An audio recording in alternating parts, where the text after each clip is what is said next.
Welcome back to our channel. இன்னைக்கு பிசிபிலாபாத் எப்படி செய்யறது பார்க்கலாம் வாங்க.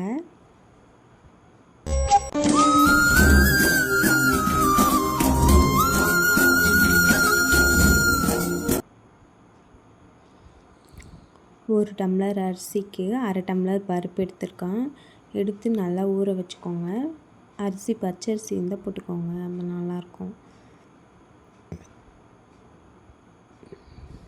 ஒரு குக்கரில் தேவையான அளவு எண்ணெய் விட்டு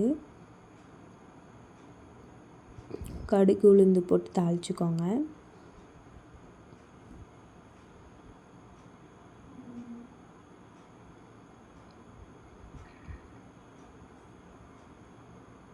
கடுகு உளுந்து நல்லா பொரிஞ்ச பிறகு வெங்காயம் பூண்டு ஒரு 4 பல் போட்டிருக்கேன். பூண்டு போட்டு நல்லா வதக்கி விட்டுருங்க. அதுக்கப்புறமேட்டுக்கா வெங்காயம் போட்டுக்கோங்க. சின்ன வெங்காயம் இருந்தால் சின்ன வெங்காயம் போட்டுக்கோங்க, இன்னுமே நல்லாயிருக்கும் டேஸ்ட்டு. ஒரு கொத்து கருவேப்பிலை போட்டிருக்கேன். போட்டு நல்லா வதக்கி விட்டுருங்க. வெங்காயம் பூண்டுலாம் நல்லா வதங்கின பிறகு ஒரு 4 தக்காளி போட்டிருக்கேன்.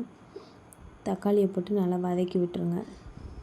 பெரிய தக்காளியாக இருந்தால் 2 போட்டுக்கோங்க, சின்ன தக்காளி இல்லைன்னா 4 போட்டிருக்கேன். அதுக்கப்புறம் கொஞ்சமாக மஞ்சள்தூள், தேவையான அளவு கல் உப்பு போட்டு நல்லா வதக்கி விட்டுருங்க. உப்பு போட்டால் நல்லா வதங்கிடும்.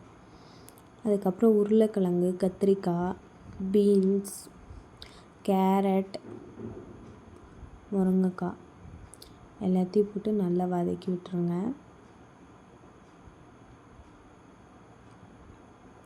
உங்கள் வீட்டில் என்னென்ன காய் இருக்கோ அது எல்லாமே ஆட் பண்ணிக்கலாம், அப்போ தான் டேஸ்ட்டு நல்லாயிருக்கும். அவரைக்காய் இருந்தால் கூட அவரைக்காய் ஆட் பண்ணிக்கோங்க. அப்புறம் கொஞ்சமாக வேர்க்கடலை, பச்சை வேர்க்கடலை ஆட் பண்ணியிருக்கேன்.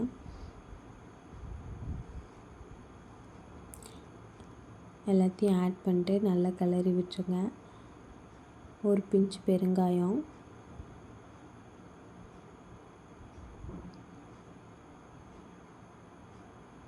அதுக்கப்புறம் குழம்பு மிளகாத்தூள் ஒரு ஸ்பூன் போட்டிருக்கேன். கொஞ்சமாக சாம்பார் பொடி போட்டுக்கோங்க. எல்லாத்தையும் போட்டுட்டு நல்லா மிக்ஸ் பண்ணி விட்டுருங்க.